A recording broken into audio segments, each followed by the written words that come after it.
Welcome back. Joining me now for today's Mending Monday segment are Avi and Alex from Save the Michaels. Welcome, and thanks so much for joining me, you two. Thanks, Chelsea. Good to be here.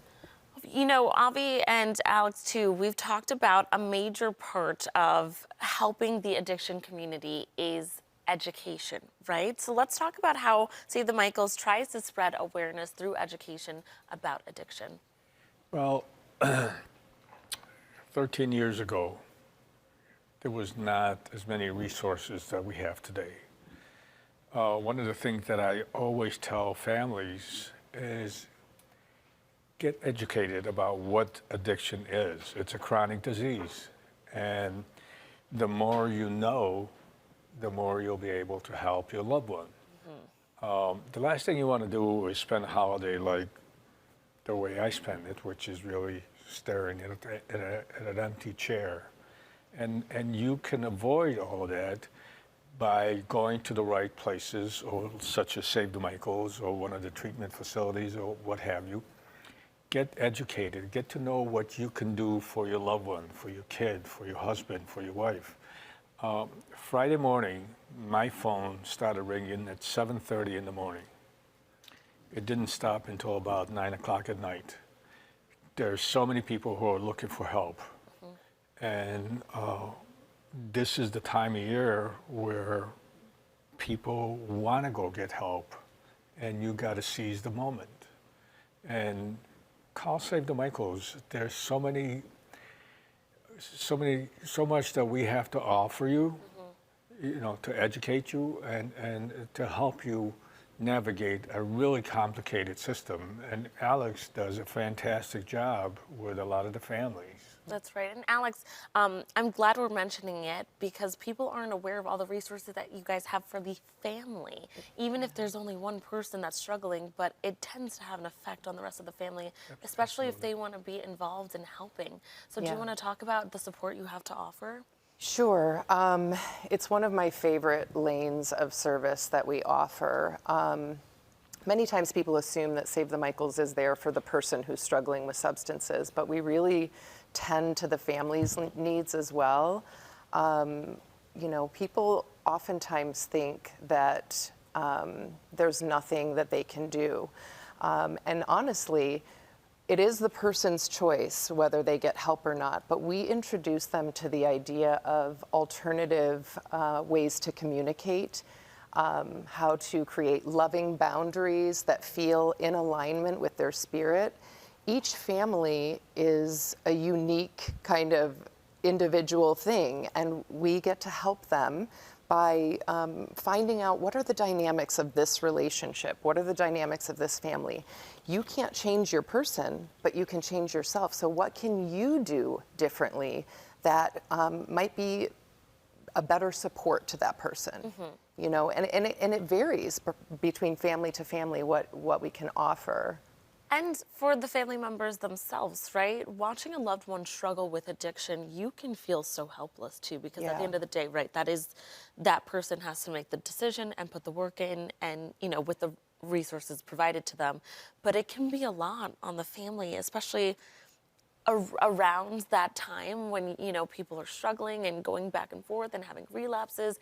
And people can take on a lot of that burden as a family. One of the hardest things for a family member is to watch a person you love just sliding down into that rabbit hole. So the first thing that I would say is acknowledge that the person has an issue.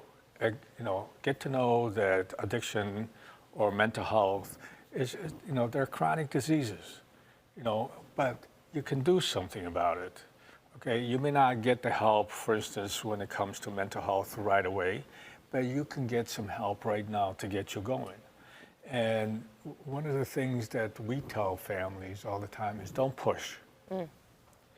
Because when you start pushing and you get into these arguments and you get into the fights, that's when a person closes and doesn't want to open up. Yeah, they do exactly the opposite of what you're hoping they would do, right?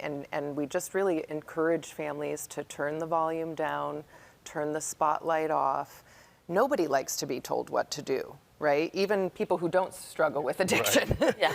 So, you know, if we start saying, you need to do this and you should do that and this is wrong with you and why aren't you doing this, that person is going to shut down. That person is going to do the opposite of what you're hoping they do.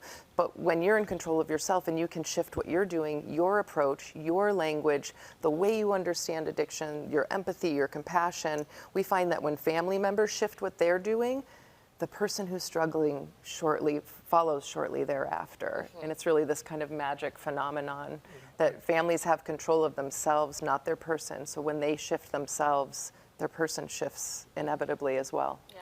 A person that suffers from addiction are already feeling guilty about what they're doing. They're feeling guilty about the problem that they're causing their families, their parents, their loved ones. You know, so to them, when you start beating them on the head and say, why didn't you do this, or why didn't you go see this person, or what, I personally tell people is don't push.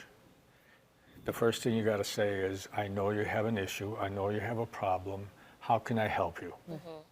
And then let the person that's suffering come up with the answer. That's the trick. They are the one that need to come up with an answer and say, well, I'm addicted to my pills. My son did that.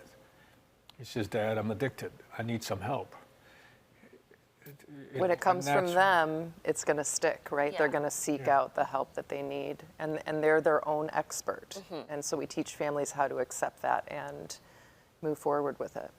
What are some of the common misconceptions when it comes to addiction and surrounding those who are struggling? I think for me, I can say that one of the first things I say to family members is that there's no magic wand for this. Like, I'm not fixing it today. We're not fixing it by Friday. This is a journey. It's a process. It takes time. It's challenging. And so people call and say, I want to get help for my son. And I say, okay, let's begin some ongoing services and some ongoing communication. This might take a while. So I think really the misconception is that they're going to call and we're going to wave our magic wand and that person's going to want to get help. That might not be the case. We might be working together for some time to identify, like, oh, okay, here's what I can do differently, and oh, they're starting to do things differently. It's just really a long process. You know, I didn't get sober till I was 37 years old. And so it took me a while. It took me a good, 10, 15 years to like figure out I had a problem and figure out like, oh, I need to get help for this. So I think the misconception is like it takes time. Yeah. It takes time. But you guys provide that support with all of the things that you have to offer. So thank you so much for coming in and sharing more. Thank you. Viewers, for more information on all of the resources and recovery centers provided by our sponsors, you can visit SaveTheMichaels.org. Thanks again for coming in, you two. Thanks, Chelsea. Yeah.